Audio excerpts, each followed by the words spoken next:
সমাধান। Who is going to take care of the wives? Why God created us? What is cosmic energy? The religion is the solution for the things happening all around the world. Jihad does not mean any war fought by any Muslim. Jihad basically means to strive to struggle. The Hindus and the Muslims will be united. He is not cosmic energy, he is more superior than that. Quran gives you the solution to the problems of humankind, not that we shall despise each other. That according to Japan, India will be the superpower of the world. We will be a superpower, will be far superior to the Americans.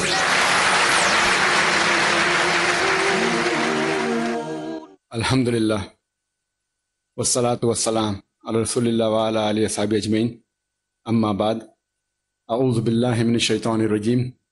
Bismillahir rahmanir rahim. Wa man ahsanu qawlan mimman da'a ila Allahi wa amila salihan qala innani minal muslimin. Rabbi shrah li sadri wa yassir li amri wahlul 'uqdatam min lisani yafqahu qawli. আপনাদের স্বাগত জানাচ্ছি Islamic সম্ভাষণে। আসসালামু আলাইকুম ওয়া রাহমাতুল্লাহি ওয়া বারাকাতুহু। আল্লাহর দয়া, শান্তি ও রহমত আপনাদের সবার উপর বর্ষিত হোক। আপনারা ইসলাম ও কম্পারেটিভ রিলিজিয়নের উপর কোনো কিছু জানতে চাইলে প্রশ্ন করতে পারেন। হ্যাঁ ভাই। হ্যালো স্যার, আমার প্রশ্নটা হচ্ছে, এমন কোনো মুসলিম কি আছে যারা বিশ্বাস করে যে কোরআন আর বাইবেল এই দুইটাই হচ্ছে আল্লাহ তাআলার বাণী?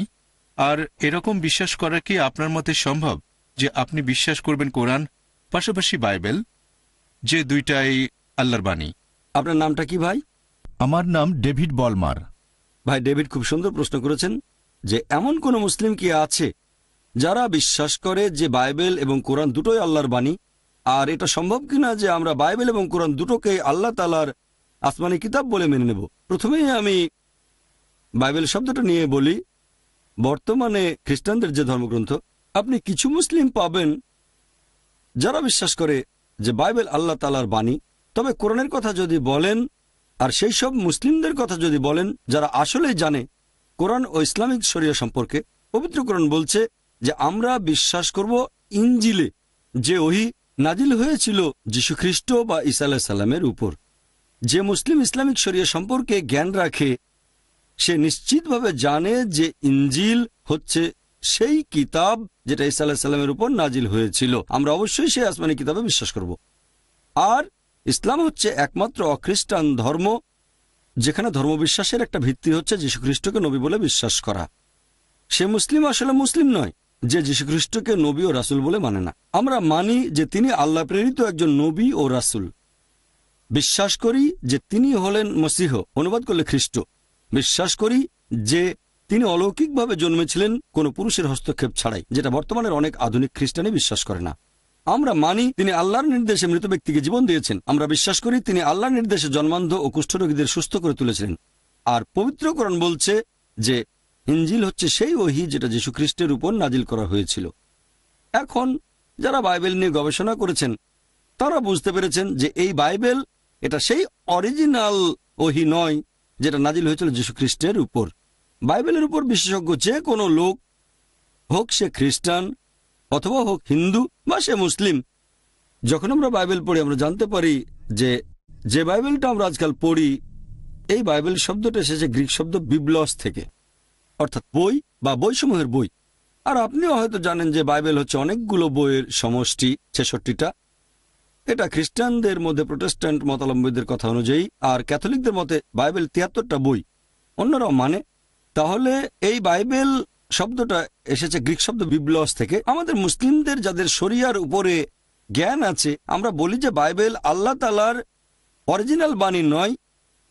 বাইবেল নিয়ে যদি গবেষণা করেন তাহলে আপনারা দেখবেন যে সামান্য কিছু অংশ সেগুলো হতে পারে আল্লাহ তাআলার বাণী, কিছু অংশ নবী রাসূলগণের কথা, যীশুখ্রিস্টের মুখের কথা, কিছু অংশ ইতিহাসের কথা, কিছু অংশ আমার বলতে খারাপ লাগছে এমনকি পর্নোগ্রাফিও আছে।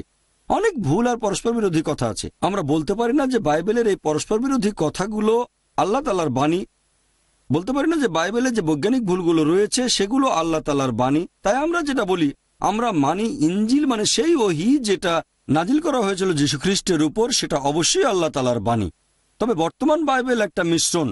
তাই সামগ্রিকভাবে কোরআন এবং বাইবেল সম্পর্কে যাদের যথেষ্ট জ্ঞান আছে তারা কখনোই এই বাইবেলকে একেবারে সম্পূর্ণভাবে আল্লাহর বাণী বলবে না। তবে হ্যাঁ, ঈসা আলাইহিস সালাম বা যীশু খ্রিস্টের উপরে যে ওহী নাজিল করা হয়েছিল সেটা আল্লাহ তাআলার বাণী। আপনার প্রশ্নের দ্বিতীয় অংশটাতে আমি যাচ্ছি। কোরআন এবং বাইবেলকে কি মেলানো সম্ভব? কোনো সাদৃশ্য আছে কি? একটা লেকচার দিয়েছিলাম খ্রিস্টান ধর্ম এবং ইসলামের মধ্যে সাদৃশ্য। আমরা মুসলিমরা মানি যে আসমানি কিতাবটা নাজিল করা হয়েছিল যীশু খ্রিস্ট বা ঈসা আলাইহিস সালামের উপরে, সেটা আল্লাহ তাআলার বাণী। তাই আমরা চেষ্টা করি বেছে নিতে সেই অংশগুলো যেগুলো মিলে যাচ্ছে সর্বশেষ ও চূড়ান্ত আসমানি কিতাবের সাথে। যদি ওল্ড টেস্টামেন্ট আর নিউ টেস্টামেন্ট বলে কিছু থাকে, তাহলে পবিত্র কোরআন হচ্ছে আল্লাহ তাআলার লাস্ট টেস্টামেন্ট। আর এই বইটাকে যদি পরীক্ষা করে দেখেন, হতে পারে সেটা বিজ্ঞানের পরীক্ষা, কোরআন সেখানে পাশ করেছে। আপনি কোরআনে একটাও পরস্পর বিরোধী কোনো কথা পাবেন না, কোরআনে আপনি কোনো ভুল খুঁজে পাবেন না। যদি আপনি কোরআনকে পরীক্ষা করেন, একই রকম পরীক্ষা করতে পারেন হিন্দু ধর্মগ্রন্থকে বা কোরআনকে অথবা বাইবেলকে, আপনি দেখবেন কোরআন সেই পরীক্ষায় পাশ করবে, তবে দুর্ভাগ্যজনকভাবে বাইবেল পরীক্ষায় ফেল করবে। আমি একটা বিতর্ক করেছিলাম আমেরিকায় বিজ্ঞানের আলোকে কোরআন ও বাইবেল। সেখানে আমার অপর বক্তা ছিলেন ডক্টর উইলিয়াম ক্যাম্বেল। তিনি একটা বই লিখেছিলেন যেখানে কোরআনের নাকি 30টা বৈজ্ঞানিক ভুল আছে। অনেক বছর কোনো মুসলিম তার উত্তর দেয়নি। তখন আমি গেলাম শিকাগোতে এবং তার সাথে একটা বিতর্ক করলাম। আর আলহামদুলিল্লাহ, আল্লাহর দয়ায়, আল্লাহর করুণায় আমি তার সবগুলো অভিযোগের উত্তর দিলাম। তারপর আমি তাকে দেখালাম বাইবেলে 38টা ভুল, বৈজ্ঞানিক ভুল, তিনি সেগুলোর উত্তর দিতে পারেননি। এবারে আপনার প্রশ্নটা যে এই দুটোকে কি মেলানো সম্ভব? হ্যাঁ, সম্ভব। আমি কি করেছি? আমি বাইবেল থেকে শুধুমাত্র সেই অংশগুলো নিয়েছি যেগুলো কোরআনের সাথে মিলে যায়।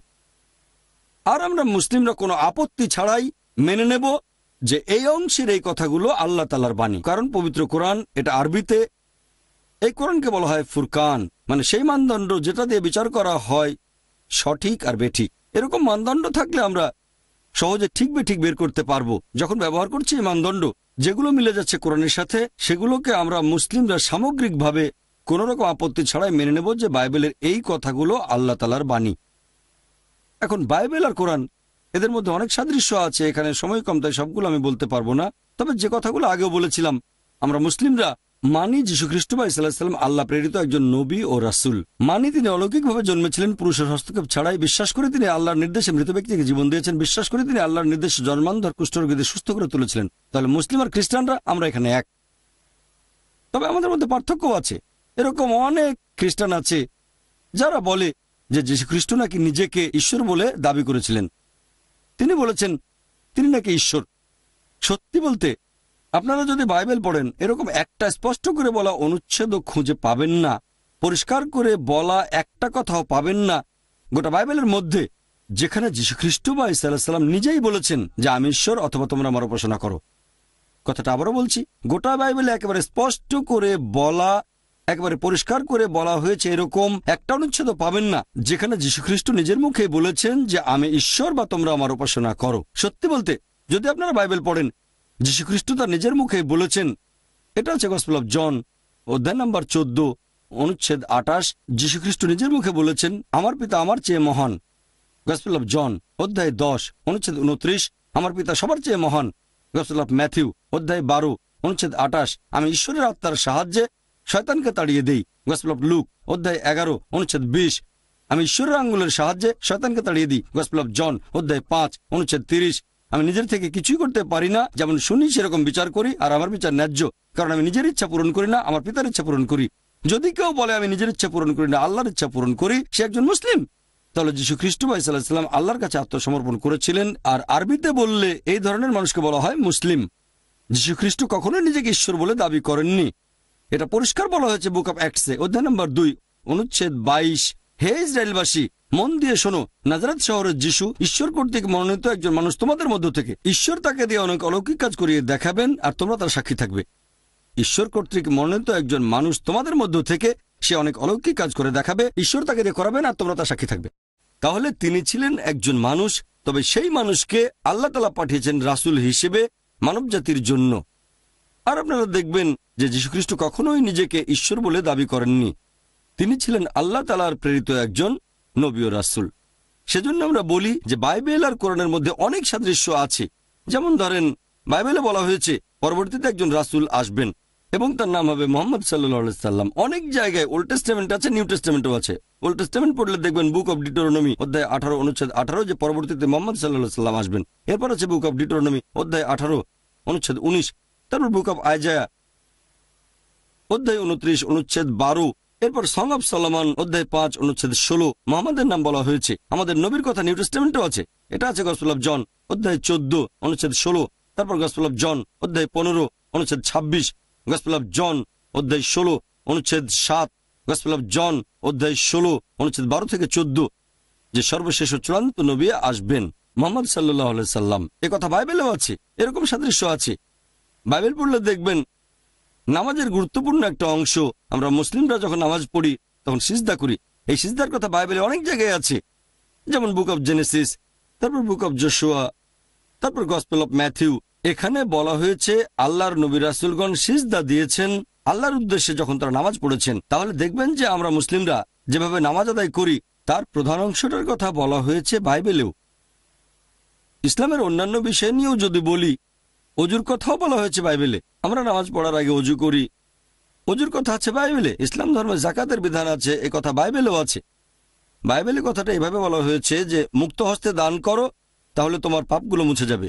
এমনকি বাইবেলেও বলা হয়েছে বুক অব শামস অধ্যায় নম্বর 84 অনুচ্ছেদ 4 থেকে 6 বলা হয়েছে আশীর্বাদ প্রাপ্ত হচ্ছে সেই লোকগুলো যারা ভ্রমণ করে যায় বাক্য উপত্যকায়, অর্থাৎ মক্কা।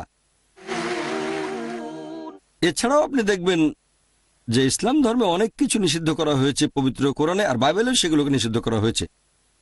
পবিত্র কোরআন বলছে সব মিলিয়ে মোট 4টা জায়গায়, সূরা মাইদা অধ্যায় 5 আয়াত নম্বর 3, সূরা বাকারা অধ্যায় 2 আয়াত 173, সূরা আনাম অধ্যায় 6 আয়াত 145 এবং সূরা নাহাল অধ্যায় 16 আয়াত 115 বলা হয়েছে হুররিমাত আলাইকুমুল মাইতাতু ওয়াদ-দামু ওয়া লাহমুল খিনজির। তোমাদের জন্য হারাম খাদ্য হচ্ছে মৃত পশু, রক্ত, তারপর শূকরের মাংস, আর যেসব পশু জবাই করার সময় আল্লাহ তাআলা ব্যতীত অন্য কারো নাম নেওয়া হয়েছে। এখন সবগুলো জিনিসই এগুলো বাইবেলে নিষেধ করা হয়েছে। বাইবেল পড়লে দেখবেন book of Genesis, book of Leviticus, book of Deuteronomy রক্ত নিষেধ করা হয়েছে। বাইবেলে উল্লেখ করা হয়েছে যে শূকরের মাংস নিষিদ্ধ, বুক অব ডিউটেরোনমি অধ্যায় 14 অনুচ্ছেদ 8, তারপর বুক অব আইজায়া অধ্যায় 65 অনুচ্ছেদ 2 থেকে 5। মৃত পশুর মাংসকেও বাইবেলে নিষিদ্ধ করা হয়েছে, বুক অব অ্যাক্টস অধ্যায় নম্বর 15 অনুচ্ছেদ 29। যে খাবারে আল্লাহ তাআলা ব্যতীত অন্য কোনো নাম নেওয়া হয়েছে সেটাকেও বাইবেলে নিষিদ্ধ করা হয়েছে, বুক অব অ্যাক্টস অধ্যায় 15 অনুচ্ছেদ 29। কোরআনে যে জিনিসগুলো নিষিদ্ধ তার অনেক কিছুকে বাইবেলে নিষিদ্ধ করা হয়েছে। এরকম সাদৃশ্যগুলো নিয়ে যদি কথা বলেন আপনারা। তারপর শালীনতা, একজন মুসলিম মহিলার যেভাবে পোশাক পরা উচিত, মাথা ঢেকে রাখতে হবে, পুরো শরীর ঢাকা থাকবে, শুধু মুখমণ্ডল আর হাতের কবজি বাদে ঢিলেঢালা পোশাক পরবে। তারপরে সে বিপরীত লিঙ্গের পোশাক পরবে না। এগুলো হচ্ছে শরিয়ার নিয়ম, আছে পবিত্র কোরআন এবং হাদিসে। একইভাবে বাইবেলে দেখবেন বুক অব ডিউটেরোনমি অধ্যায় 22 অনুচ্ছেদ 5 বলা হয়েছে যে একজন পুরুষ এমন কোনো পোশাক পরবে না যেটা মহিলারা পরে থাকে। একজন মহিলাও পুরুষের মতো পোশাক পরবে না। যারা এই ধরনের কাজ করে তারা সবাই ঘৃণ্য। তার মানে বিপরীত লিঙ্গের পোশাক পরা বাইবেল অনুযায়ী নিষিদ্ধ। এরপর দেখবেন ফার্স্ট তিমথি অধ্যায় 2 অনুচ্ছেদ 9 বলা হয়েছে যে মহিলারা পোশাক পরবে শালীনতার সাথে এবং নম্রতার সাথে, ভদ্রতার সাথে। তারা খুব দামি স্বর্ণালঙ্কার বা মণিমুক্তা পরবে না। এরপর আরো আছে ফার্স্ট করিন্থিয়ান্স অধ্যায় নম্বর 11 অনুচ্ছেদ 5 থেকে 7। যে মহিলা ঈশ্বরের কাছে প্রার্থনা করে আর মাথা ঢেকে রাখে না, সে তার মাথাকে অসম্মান করে। তার মাথার চুল কামিয়ে দাও, মাথার সব চুল কাটা হবে। কোরআন বা হাদিসে এমন কোনো কথা নেই যেটা এত কঠিন শালীনতার ব্যাপারে। পবিত্র কোরআনের কোনো আয়াত বা কোনো হাদিস বলছে না যে কোনো মহিলা মাথা না ঢাকলে তার চুল কামিয়ে দাও, তবে এই কথা বাইবেলে আছে। শালীনতার ব্যাপারে আরেকটা কথা, যদি আপনারা মামেরই কোনো ফটোগ্রাফ দেখেন, আল্লাহ তার উপর সন্তুষ্ট হন। তিনি যেভাবে পোশাক পরেছেন মুসলিম মহিলারা ঠিক সেভাবেই পোশাক পরে, পুরো শরীর ঢাকা থাকবে, শুধু মুখমণ্ডল আর হাতের কবজি বাদে। যদি নানদেরকে দেখেন এভাবে আপনারা দেখবেন যে এরকম অনেক সাদৃশ্য আছে খ্রিস্টানদের বাইবেল আর আমাদের কোরআনের মধ্যে। আমার একটা লেকচার খ্রিস্টান ধর্ম এবং ইসলামের মধ্যে সাদৃশ্য, সেখানে আমি বলেছি খ্রিস্টান বলতে যদি তাদের বোঝায় যারা যীশুখ্রিস্টের নির্দেশগুলো মেনে চলে, তাহলে মুসলিমরা আমরা খ্রিস্টানদের চেয়ে আরো বেশি খ্রিস্টান। কারণ এই কথাগুলো বাইবেলে আছে। বাইবেল বলছে মদ পান করো না, বুক অফ এফিসিয়েন্স অধ্যায় 5 অনুচ্ছেদ 18, বুক অফ প্রভার্বস অধ্যায় 20 অনুচ্ছেদ 1 যে মদ পান করো না। আমরা মুসলিমরা করি না, বেশিরভাগ খ্রিস্টান মদ পান করে। যীশু খ্রিস্টের খাতনা দেওয়া হয়েছিল 8 দিন বয়সে, গসপেলের কথা অনুযায়ী। আমরা মুসলিমরা খাতনা করি, বেশিরভাগ খ্রিস্টানরা করে না। খ্রিস্টান বলতে যদি তাদের বোঝানো হয় যারা যীশু খ্রিস্টের নিয়মগুলো মেনে চলে, তাহলে আমি বলবো যে মুসলিমরা আমরা খ্রিস্টানদের চেয়ে আরো বেশি খ্রিস্টান। এখন আপনার প্রশ্নের উত্তর হচ্ছে যে পুরো বাইবেল আল্লাহ সুবহানাহু ওয়া তাআলার বাণী নয়। দ্বিতীয় প্রশ্ন, হ্যাঁ কিছু সাদৃশ্য আছে, আর আমরা মনে করি যে বাইবেলের অংশ বিশেষ হচ্ছে আল্লাহর বাণী। আমাদের খুঁজে বের করতে হবে সেই অংশগুলো কোথায়, যাচাই করব পবিত্র কোরআন দিয়ে। তারপর ইনশাআল্লাহ মুসলিম আর খ্রিস্টান আমরা এক হতে পারবো। আশা করি উত্তরটা পেয়েছেন। আপনি যদি আরো প্রশ্ন করতে চান করতে পারেন।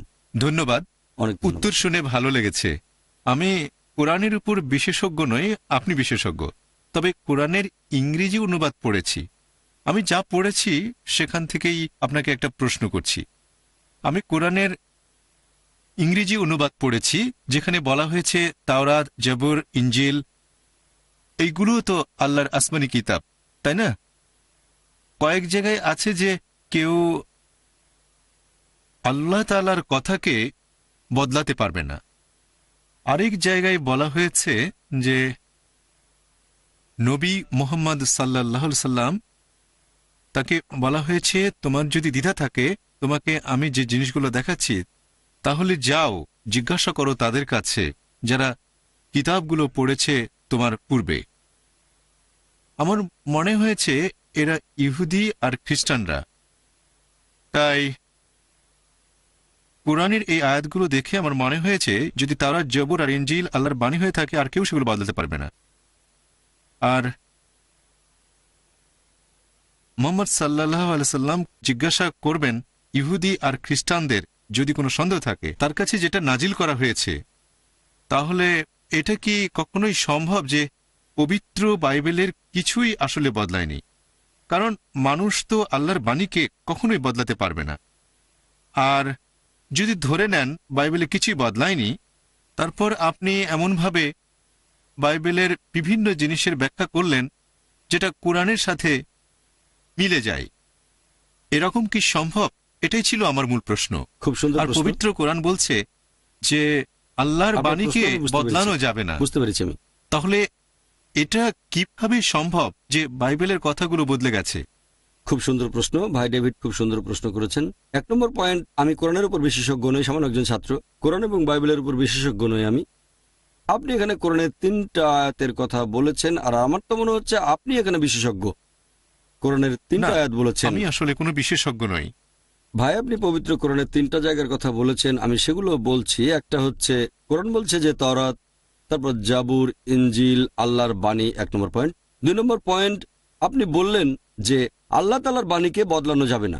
আর 3 নম্বর পয়েন্টে বলেছেন যদি তুমি না জানো তাহলে জিজ্ঞেস করো যে তাওরাত সম্পর্কে জানে। 3টা অংশের কথা বলেছেন, আর এগুলোর ভিত্তিতে বলেছেন এমনকি হতে পারে যে বাইবেল পুরোপুরি কোরআনের সাথে মিলে যায়, বাইবেল বদলানো হয়নি। প্রশ্নটা খুবই সুন্দর। এবার মূল প্রশ্নতে আসি। প্রথমে আমি 3টা অংশে জবাব দেবো, তারপর মূল প্রশ্নে যাব। 1 নম্বর পয়েন্ট, পবিত্র কোরআনে এই কথা বলা হয়েছে অনেকগুলো জায়গায় যে তাওরাত, জাবুর, ইনজিল আর কোরআন হচ্ছে আল্লাহর বাণী। আপনার প্রথম অংশ পুরোপুরি সঠিক। 1 নম্বর পয়েন্ট, এগুলো হচ্ছে আল্লাহ তাআলার আসমানি কিতাব। তাওরাত নাজিল হয়েছিল নবী মুসা আলাইহিস সালামের উপর, জাবুর নবী দাউদের উপর, ইনজিল যীশুখ্রিস্ট বা ঈসা আলাইহিস সালামের উপর, এবং কোরআন শেষ আসমানি কিতাব নাজিল হয়েছিল সর্বশেষ ও চূড়ান্ত নবী মুহাম্মদ সাল্লাল্লাহু আলাইহি সাল্লামের উপর। 1 নম্বর পয়েন্ট। 2 নম্বর পয়েন্ট, আপনি বলেছেন যে আল্লাহর বাণীকে বদলানো যাবে না। এটা বলা হয়েছে সর্বশেষ ও চূড়ান্ত ওহীর ব্যাপারে। যদি আপনি কোরআন পড়েন আর কোরআন সম্পর্কে সামগ্রিকভাবে না জানেন, তারপর একটা অংশ পড়লেন, আপনি ভুল বুঝতে পারেন। এই আয়াত যে আল্লাহর বাণীকে বদলানো যাবে না, এটা বলা হয়েছে সর্বশেষ ও চূড়ান্ত কিতাব এই পবিত্র কোরআনের ব্যাপারে। অনেক জায়গায় আছে, অনেক জায়গায় এরকম অনেক আয়াত। তবে আমি এটা কেন বললাম, কারণ কোরআন পরিষ্কারভাবে বলছে, সূরা বাকারা অধ্যায় নম্বর 2 আয়াত নম্বর 106, কোরআন বলছে যা কিছু অবতীর্ণ হয়েছে আমি সেগুলোকে কোনোভাবে বিস্তৃত হতে দেব না, বরং প্রতিস্থাপন করব তার সমমানের বা উত্তম কিছু দিয়ে। তাহলে আল্লাহ বলছেন আগে যেসব আসমানি কিতাব এসেছে, আগে যেসব নিদর্শন দেখিয়েছেন, সেগুলোকে প্রতিস্থাপন করা হবে সমমানের বা উত্তম কিছু দিয়ে। আর সর্বশেষ আসমানি কিতাব কোরআন, আল্লাহ বলেছেন সূরা মাইদা অধ্যায় 5 আয়াত নম্বর 3 যে এটাই চূড়ান্ত, এর পরে ইসলামে কোনো কিছু যোগ বা বিয়োগ করা যাবে না। তাহলে এই সর্বশেষ আসমানি কিতাবের পরে আল্লাহর এই বাণীর কোনো কিছু বদলানো যাবে না। পরিষ্কার হয়েছে, আল্লাহর বাণী বদলানো যাবে না, এটা বলা হয়েছে কোরআনের ব্যাপারে। এখন মনে করেন ক্লাস 10-এর ছাত্রদের আমি বললাম এটা হচ্ছে স্কুলের শেষ ক্লাস, আমি বলছি ক্লাস 10-এর কথা। কেউ যদি ভুল করে মনে করে যে ক্লাস 5 বা 6-এর কথা বলছি, তার সেটা ভুল ধারণা। স্কুলের শেষ ক্লাস হচ্ছে বোম্বেতে, ভারতে। বাইরের দেশে হয়তো 11 বা 12 এভাবে বদলে যেতে পারে। তাহলে আমি যদি বলি স্কুলের শেষ ক্লাস হচ্ছে ক্লাস 10, বললাম তোমরাই সর্বশেষ ক্লাস, কথা বলছি ক্লাস 10 ছাত্রদের সাথে। কেউ টেপ রেকর্ডারের কথা শুনে ভাবলো ক্লাস 6ই হচ্ছে সর্বশেষ ক্লাস, সেটা হবে তার ভুল ধারণা। আল্লাহর যে বাণীটাকে বদলানো যাবে না, কারণ অনেক আয়াতে আছে আল্লাহ প্রতিস্থাপন করবেন। কেন প্রতিস্থাপন করবেন? যুক্তি দিয়ে দেখেন। অনেকে আমাকে জিজ্ঞেস করে প্রথমে কেন তাওরাত নাজিল করা হলো না, তারপর জাবুর, তারপর ইনজিল, সর্বশেষ কোরআন একেবারে প্রথমে কেন কোরআন আসলো না? অনেকটা যেন ছেলে বাবাকে বলছে আমি ডাক্তার হতে চাই, তুমি আমাকে সরাসরি মেডিকেল কলেজে ভর্তি করে দাও। না বাবা, প্রথমে যেতে হবে প্রি প্রাইমারি স্কুলে, তারপর প্রাইমারি স্কুলে, এরপর সেকেন্ডারি স্কুলে, তারপর যাবে কলেজে, হায়ার সেকেন্ডারি, এরপরে মেডিকেল কলেজে পড়তে পারবে। বিভিন্ন স্টেজ। সরাসরি মেডিকেল কলেজে ভর্তি করলে কিছুই বুঝবে না। একইভাবে আল্লাহ তাআলা হলেন আমাদের সৃষ্টিকর্তা, তিনি জানেন কোনটা কখন নাজিল করতে হবে। তাই মানুষের বৈশিষ্ট্যের উপর নির্ভর করে সেটাই নাজিল করেছেন যেটা সেই সময়ে সেই লোকদের জন্য প্রয়োজন ছিল। আল্লাহ সুবহানাহু ওয়া তাআলা খুব ভালো করে জানতেন যে 1400 বছর আগে ছিল সবচেয়ে শ্রেষ্ঠ সময়, সর্বশেষ ও চূড়ান্ত আসমানি কিতাব নাজিলের জন্য নাজিল করেছেন। তাহলে আগের অনেক নিয়ম ছিল আলাদা। মূল যে আইনটা তাওহীদ, আল্লাহর একত্ববাদ, নামাজ আদায় করা, মূল আইন একই রকম ছিল। তবে তার বেশ কিছু খুঁটিনাটি অন্যান্য বিষয় এগুলোর বদল হয়েছে। চূড়ান্ত বিষয়গুলো পবিত্রকরণে বলা হয়েছে, এটার পরে নতুন কিছু যোগ বা বিয়োগ করা যাবে না। আল্লাহ বলেছেন সূরা মাইদা অধ্যায় 5 আয়াত নম্বর 3, এই দিন আমি তোমাদের দিনকে পূর্ণ করলাম, তোমাদের জন্য মনোনীত করলাম ইসলামকে, তোমাদের প্রতি আমার অনুগ্রহ করলাম সম্পূর্ণ। কথা বদলানো যাবে এটা পবিত্রকরণের ব্যাপারে, আল্লাহর অন্যান্য আসমানি কিতাবগুলোর ব্যাপারে না। 2 নম্বর পয়েন্ট, পবিত্রকরণে বলা হয়েছে তিনি বদলে দেবেন, প্রতিস্থাপন করবেন। 3 নম্বর পয়েন্ট, আল্লাহ বলেছেন সূরা নিসা অধ্যায় 4 আয়াত নম্বর 82, أفلا يتدبرون القرآن ولو كان من عند غير الله لوجدوا فيه اختلافا كثيرا। তারা কি অনুধাবন করে না এটা যদি আল্লাহ ব্যতীত অন্য কারো কাছ থেকে আসতো তাহলে সেখানে অনেক অসঙ্গতি থাকতো। আল্লাহ এখানে চ্যালেঞ্জ করেছেন, যদি মনে করো এটা আল্লাহর কাছ থেকে আসেনি তাহলে মাত্র একটা অসঙ্গতি বের করে দেখাও। যদি বের করতে পারেন আল্লাহর বাণী নয়। এবার তৃতীয় অংশে আসছি। আপনি আপনার প্রশ্নে বলেছেন আল্লাহ বলেছেন নবী মুহাম্মদকে তুমি যদি না জানো তাহলে ইহুদিদের ধর্মগ্রন্থগুলো দেখো। এটা ভুল ধারণা। আলহামদুলিল্লাহ ওয়াসসালাতু ওয়াসসালাম আলা রাসূলিল্লাহ ওয়া আলা আলিহি ওয়া সাহবিহি আজমাইন, আম্মা বাদ। আউযু বিল্লাহি মিনাশ শাইতানির রাজীম, বিসমিল্লাহির রহমানির রহিম। ওয়া মান আহসানু ক্বাওলাম মিম্মান দাআ ইলাল্লাহি ওয়া আমিলা সালিহান ক্বালা ইন্নানি মিনাল মুসলিমিন।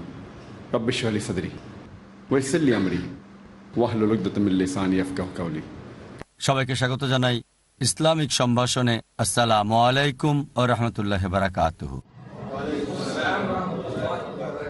আল্লাহ সুবহানাহু ওয়া তাআলার দয়া, শান্তি এবং রহমত আপনাদের সবার উপর বর্ষিত হোক।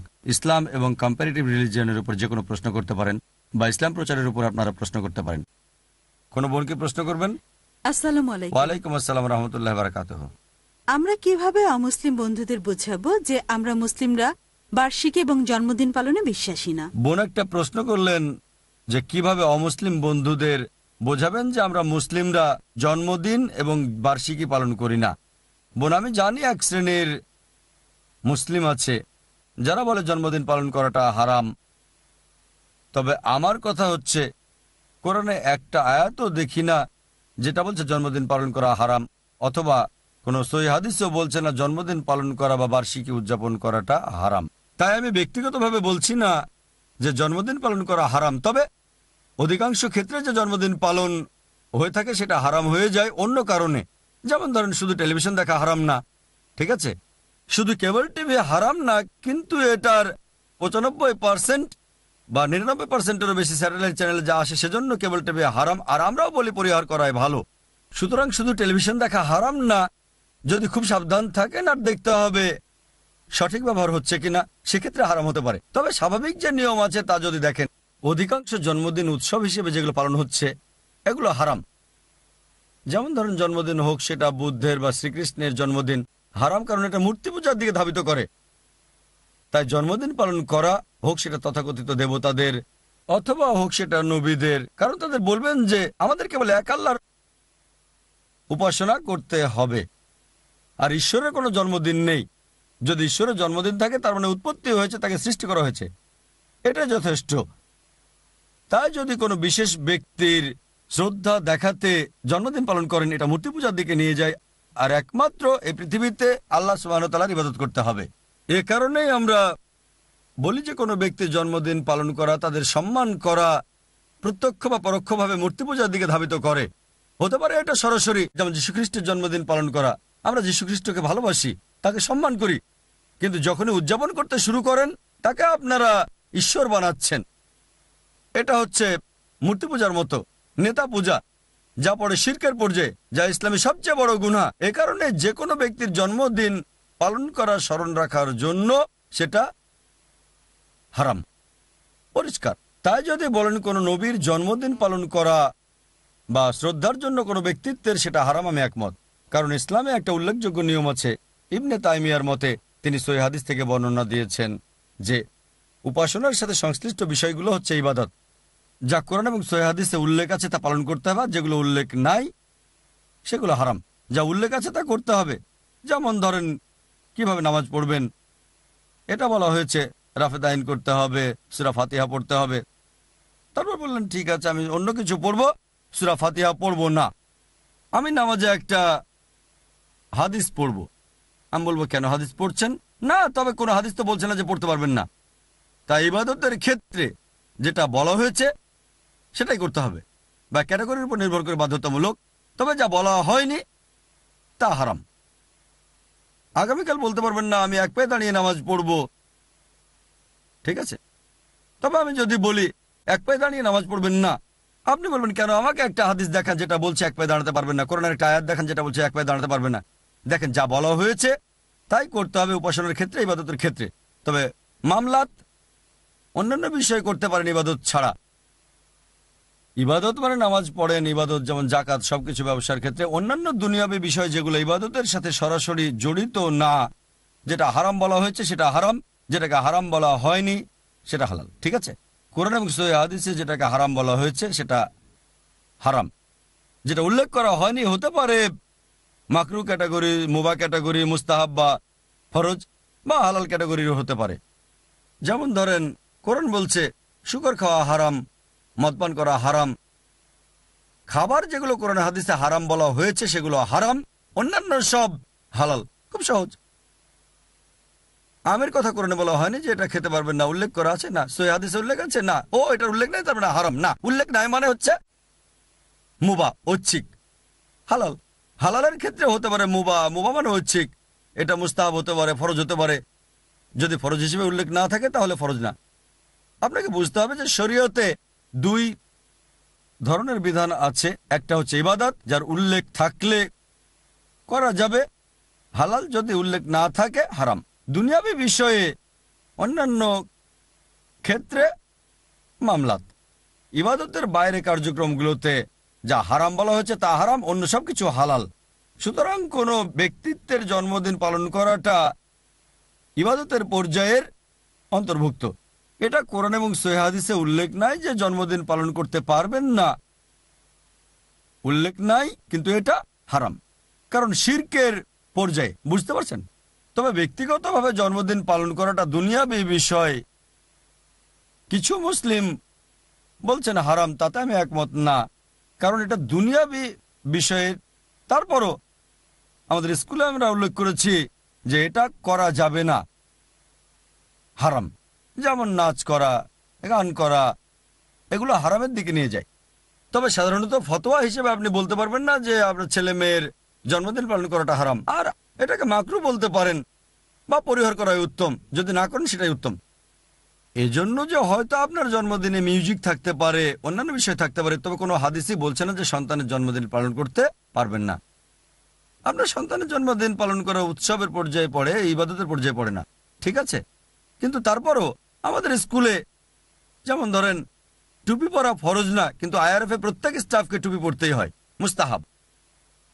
সুতরাং আইআরএফ এর নিয়ম এটা বাধ্যতামূলক, আর এভাবে জন্মদিন পালন করাটাও নিষিদ্ধ আইএস এর নিয়ম অনুযায়ী। আইএস এর নিয়মে যেগুলো হারাম তার সবকিছুই শরিয়াতে নিষিদ্ধ না হতে পারে, আর আইএস এর যেগুলো ফরজ ইসলামিক ইন্টারন্যাশনাল স্কুলের নিয়মে ইসলামে সেটা ফরজ না হতে পারে। যেমন ধরেন আমাদের বাচ্চাদের একই ড্রেস পরতে হয়, একই কালার, গ্রেস ব্লু বা ব্লুইশ গ্রে, এটা আইএস এর নিয়মে ফরজ, কিন্তু বাইরে ইসলামে ফরজ না। তাই বুঝতে হবে যে একটা হারাম জিনিসকে ফরজ করা যাবে না।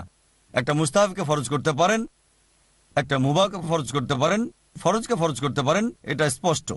একজন অমুসলিম যিনি ইসলাম গ্রহণ করেছিলেন, একদিন তিনি আমার স্ত্রীর সাথে আমার কাছে এসে কিভাবে ইসলাম গ্রহণ করেছিলেন তা বলেছিলেন মাশাআল্লাহ, এবং কিভাবে সন্তান লালন পালন করছেন। যখন তিনি তার মায়ের বাড়িতে যান, তার বোনও তাকে খুবই ভালোবাসে।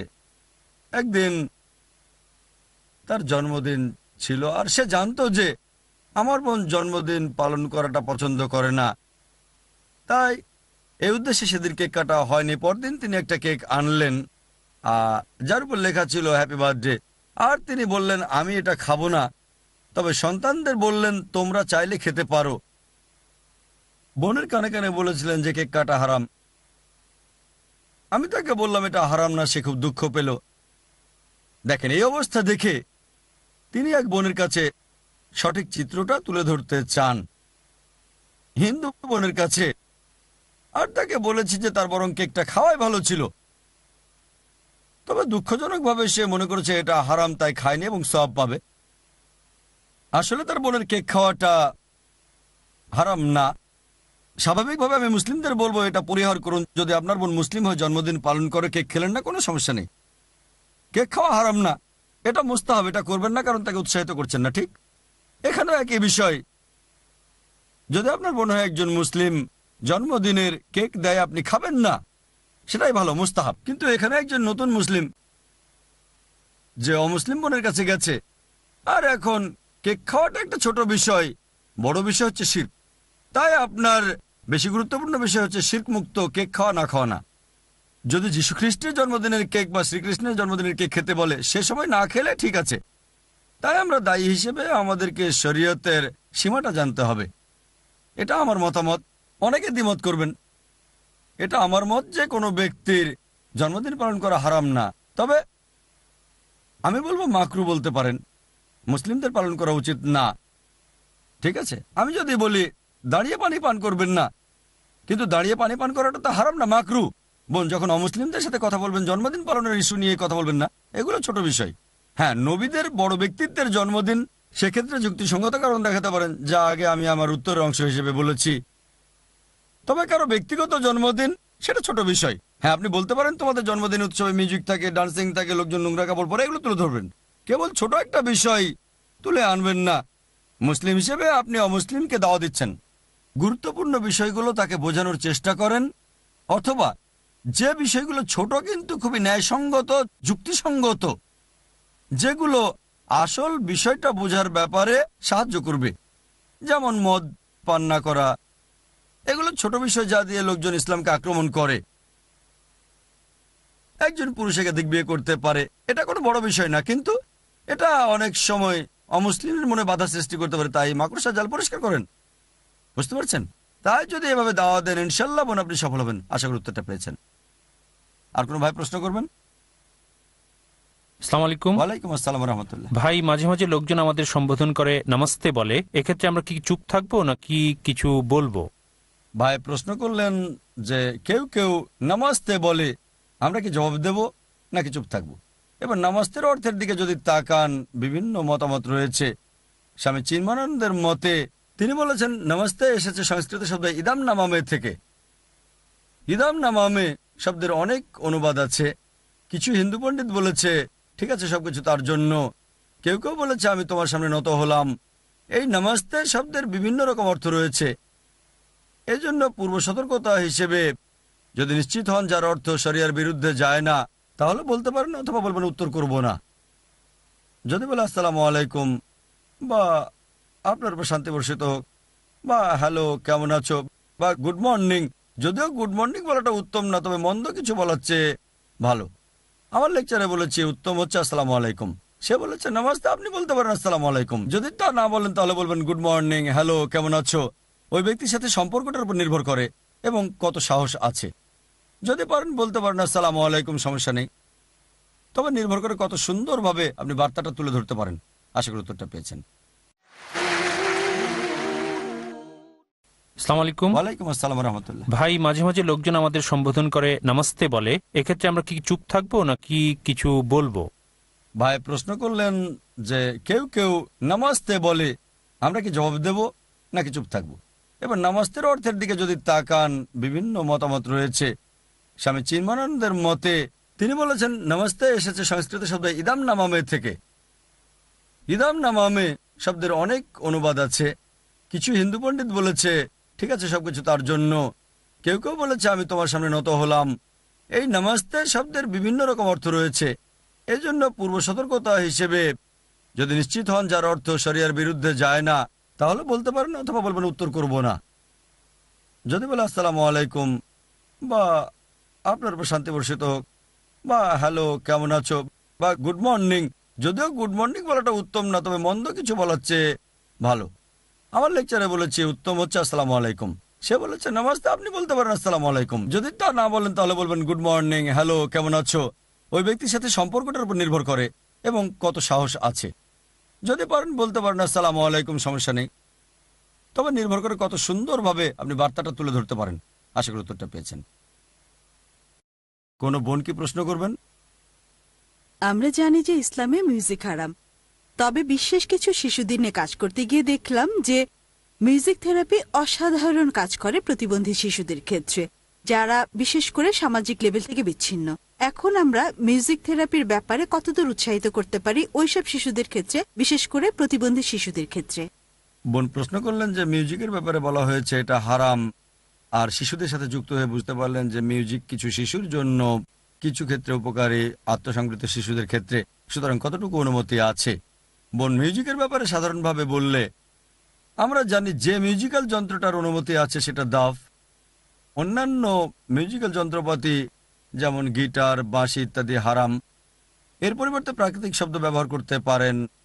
শুধু যে যন্ত্রের কথা হাদিসে বলা হয়েছে তা হচ্ছে দাফ। এবার শিশুদের শান্ত রাখার জন্য যাদের ঘাটতি আছে মিউজিকের ব্যবহার, যাদের নির্দিষ্ট সমস্যা আছে বা যারা আত্মসংবৃত, এক্ষেত্রে বোন মেডিকেল চিকিৎসা হিসেবে কোরআন বলছে সূরা বাকারা অধ্যায় 2 আয়াত 173, সূরা মাইদা অধ্যায় 5 আয়াত নম্বর 3, সূরা আনাম অধ্যায় 6 আয়াত 145, সূরা নাহাল অধ্যায় 16 আয়াত 115 নিষিদ্ধ জিনিসের উল্লেখ করার পর এতে বলা হয়েছে যদি চাপের মুখে অনিচ্ছাকৃতভাবে আল্লাহ সুবহানাহু ওয়া তাআলাকে অমান্য করা হয়, আল্লাহ রহমানুর রাহিম। তার মানে চাপের মুখে বা শুধু চিকিৎসার ক্ষেত্রে যদি মনে করেন ভালো চিকিৎসা হবে মেডিকেলগত চিকিৎসার কারণে, সেই অবস্থাতে এটা করা যাবে। যেমন ধরেন মদ পান করা হারাম, কিন্তু কিছু ওষুধ আছে বা অনেক ওষুধে অ্যালকোহল থাকে, যদি সেটা একমাত্র ওষুধ হয়, যদি সেটা রোগ ভালো করে জীবন রক্ষা করতে পারে ইত্যাদি, তখন অ্যালকোহলের অনুমতি আছে। একইভাবে মিউজিক থেরাপি হিসেবে ব্যবহার করা হলে যদি সমস্যা থেকে মুক্ত করতে পারে সেই শিশুর জন্য, সেই ক্ষেত্রে অনুমতি আছে। আশা করি উত্তরটা পেয়েছেন। ভাই, আমি হোটেল ম্যানেজমেন্টের ছাত্র। আমাদের প্রশিক্ষণ দেওয়ার সময় মদ পরিবেশন করাও শেখায়, এর অনুমতি আছে কি? ভাই প্রশ্ন করলেন যে হোটেল ম্যানেজমেন্টে পড়ছেন আর ট্রেনিংয়ে মদ পরিবেশন করতে হয়, অতিথিকে মদ পরিবেশন করার অনুমতি আছে কিনা? এটা ভাই হারাম। এটা কোরআনে হারাম বলার পাশাপাশি অনেক হাদিসও রয়েছে। একটা বিশেষ হাদিস আছে ইবনে মাজা বুক নাম্বার 30 অধ্যায় 6, আমাদের নবীজি মুহাম্মদ সাল্লাল্লাহু আলাইহি ওয়াসাল্লাম বলেছেন, তিনি 10 ক্যাটাগরির লোকদের একটা তালিকা করেছেন যারা মদ নিয়ে কাজ করে, যারা অভিশপ্ত হবে। বলা হয়েছে যে লোক মদ উৎপাদন করে, যার জন্য মদ উৎপাদন করা হয়, যে মদ সরবরাহ করে, যে লোক বিক্রি করে, যে এটার ব্যবসা করে, যে ব্যক্তি পরিবেশন করে, যার জন্য পরিবেশন করা হয়, এভাবে 10 শ্রেণীর কথা বলা হয়েছে যাদের উপর অভিশাপের কথা নবীজি বলেছেন। সুতরাং পরিবেশন করাটাও একটা ক্যাটাগরিতে আছে যেগুলো বলা হয়েছে, যেমন বানানো, পান করা, আমদানি করা ছাড়াও পরিবেশন করাটাও হারাম। তবে স্বাভাবিকভাবে আপনার হোটেল ম্যানেজমেন্টে সতর্ক হতে হবে, বলতে হবে যে এটা আমাদের ধর্মে নিষিদ্ধ, আপনার সেই সাহস থাকতে হবে। বিশ্বাস করেন যদি হিকমা সহকারে বলেন, সঠিকভাবে বলেন, কোনো সমস্যা হবে না। সমস্যা হলে পেশা পরিবর্তন করেন। তবে এই সকল কোর্স করলে খেয়াল রাখবেন যেন জয়েন না করেন কোনো 5 স্টার হোটেলে।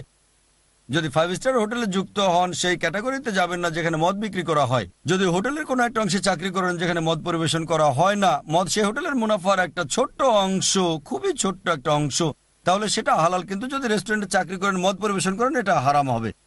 কারণ যদি রেস্টুরেন্টে কাজ করেন যেটা মদ বিক্রি করে, সেটার বড় অংশ হচ্ছে মদ। মদ বড় অংশ না হলেও লাভের বড় অংশ আসে মদ থেকে। তাহলেও যদি রেস্টুরেন্টে মদ বিক্রি করে আর একটা 5 স্টার হোটেলে মদ পরিবেশন করা হয়, 5 স্টার হোটেলে অনেক সেবা আছে, একটা সেবা হচ্ছে মদ বিক্রি, তবে পরিবেশনকারী হিসেবে চাকরি নিলে হারাম। এয়ারলাইনে চাকরি করা যাবে যদি সেটা বিমানবালার চাকরি না হয়, কারণ যদি এয়ার হোস্টেস বা পার্সার হন আপনাকে যাত্রীদের জন্য মদ পরিবেশন করতে হবে, এটা হারাম। কিন্তু এয়ারলাইনের বুকিং এ চাকরি করতে পারেন, এখানে অ্যালকোহলের লাভ খুবই সামান্য। ইসলামিক শরিয়া বলছে যদি একটা চাকরিতে যুক্ত হন যাতে সামান্য হারাম কার্যক্রম আছে আর আপনি সেটার প্রধানও নন, অন্য কেউ সিদ্ধান্তটা নিয়েছে, তাহলে মনে করবেন আপনার উপার্জনটা হালাল। তাই হোটেল ম্যানেজমেন্ট পড়ার সময় দেখতে হবে কোনো হারাম কার্যক্রম আছে কিনা। এটার অংশ হলে বলবেন পেপসি পরিবেশন করব, এটা ভাবতে হবে আপনি যা করতে চান। আপনি স্প্রাইট পরিবেশন করব, স্প্রাইট মদের মতো দেখায় না, ঠিক আছে।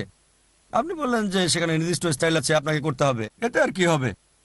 তাদের নির্দিষ্ট স্টাইল থাকতে পারে, গ্লাসে মদ পরিবেশন করতে হবে, প্রশিক্ষণ দেয় যাতে ভালো পরিবেশন করা যায়, সবকিছুই আছে। বলতে পারেন আমি এই কাজটা করব না, এটা ট্রেনিং এর ছোট্ট একটা অংশ। আপনাকে ঊর্ধ্বতনের সাথে কথা বলতে হবে আর সেটা হিকমার সাথে করতে হবে। ইনশাল্লাহ যদি হিকমার সাথে করেন আপনি পেতেও পারেন। আশা করি উত্তরটা পেয়েছেন। কোনো বোন কি প্রশ্ন করবেন? জি ভাই, আমরা শুনেছি গত মাসে অথবা তার কিছু আগে ইউকেতে একটা সম্মেলন হয়েছিল, সম্ভবত এটা মুসলিম একটা ফেস্টিভ্যাল ছিল। যাই হোক, আমরা জেনেছি আপনি সেখানে গিয়েছিলেন। আসলে ফেস্টিভ্যালের ব্যাপারে বিস্তারিত জানতে চাই, সেটা কি ধরনের ফেস্টিভ্যাল ছিল এবং সেখানে কি হয়েছিল। বোন প্রশ্ন করলেন যে সম্প্রতি ইউকেতে একটা মুসলিম ফেস্টিভ্যাল ছিল আর শুনলেন আমি সেখানে গিয়েছি। আমার ভুল না হলে ইসলামিক ভয়েসে একটা আর্টিকেল পড়েছি মুসলিম ফেস্টিভ্যাল সম্পর্কে, সেটা ভিন্ন বিষয়। আমি যেখানে গিয়েছিলাম সেটা ইউনিটি ইন দ্য মুসলিম উম্মাহ। যদি মুসলিম ফেস্টিভ্যালের কথা না শুনতাম আমি মনে করতাম বোন ভুল নামটি শুনেছেন। তবে আরেকটা মুসলিম ফেস্টিভ্যাল ছিল যেটা ইউকেতে অনুষ্ঠিত হয়েছিল। আমি জানি সেই প্রোগ্রাম সম্পর্কে বা কোথায় অনুষ্ঠিত হয়েছিল। বোন আমি সেখানে মাত্র একদিনের কনভেনশনে গিয়েছিলাম, ইউকেতে ম্যানচেস্টারে কনফারেন্সে। এটা অনুষ্ঠিত হয়েছিল 7ই আগস্ট আর আমি সেখানে এক সপ্তাহ ছিলাম। সেই কনভেনশনের নাম ছিল মুসলিম উম্মার ঐক্য, যেটা ইতিমধ্যে কয়েক মাস আগে অনুষ্ঠিত হয়েছে।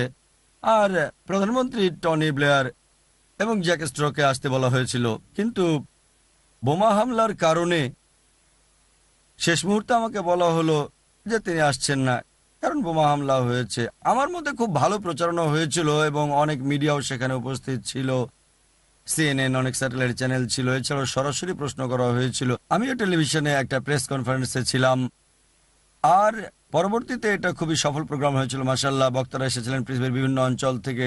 সেখানে ডক্টর জামাল বাদাই কানাডা থেকে, ভাই সাব্বির আলী কানাডা থেকে, doctor Abdul Hakim quick south Africa থেকে এসেছেন তিনি, এবং অন্যান্য বক্তাও ছিলেন, বোন ইয়োহান রেডলি সহ। আপনি হয়তো জানেন সম্প্রতি তিনি ইসলাম গ্রহণ করেছেন, তিনি একজন ব্রিটিশ সাংবাদিক। একদিনের সম্মেলন ছিল সেটা এবং অন্যান্য স্থানীয় বক্তাও ছিলেন ইউকে থেকে। মূলত কথা বলেছে মুসলিম উম্মার ঐক্য নিয়ে আর আমার লেকচার ছিল প্রধান আলোচনা এবং কনভেনশনের শেষ লেকচার।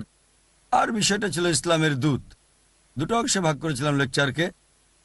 যদিও আমাকে 1 ঘন্টার বেশি সময় দেওয়া হয়েছে, অধিকাংশ বক্তাদের কম সময় দেওয়া হয়েছিল। আমি 0.5 ঘন্টা সময় লেকচার দিয়েছি মুসলিম উম্মার ঐক্য নিয়ে, আর যে লেকচারটা 2 ঘন্টা দিয়েছি চেন্নাই সেটা সংক্ষিপ্ত করে দিয়েছি 0.5 ঘন্টায়। লেকচারের পরবর্তী অংশে ইসলামের দূত এই বিষয়ে কথা বলেছি। প্রথম অংশে কিভাবে মুসলিমদের সাথে সম্পর্ক রাখতে হবে, মূল বিষয় ছিল মুসলিম উম্মার ঐক্য। দ্বিতীয় অংশ ছিল কিভাবে অমুসলিমদের বর্তমান অবস্থায় সম্পর্ক রাখতে হবে। আমাদের বলা হয় সন্ত্রাসী, চরমপন্থী, মৌলবাদী, কিভাবে জবাব দিতে হবে, কিভাবে টেবিলটা উল্টে দিতে হবে।